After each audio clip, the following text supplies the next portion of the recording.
Guys, ito talaga ang maganda pag sa probinsya ka nakatira, no? Yan, oh. Yung backyard mo, marami kang pwedeng itanim tulad nito. Yan, lemon sito sa Bisaya, calamansi sa Tagalog. Yan. Oh, di ba?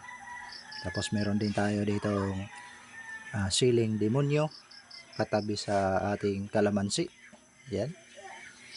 Ang daming bunga.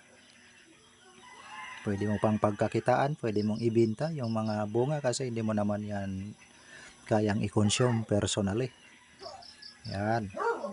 Yan, oh. Oh, di ba? May kamuti, may gabi, o kuryoso, malunggay.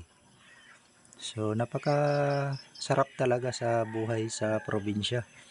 Meron tayong mga manok, may kuniho. Yan ang kuniho niyan, oh. Oh, meron yan, tatlo.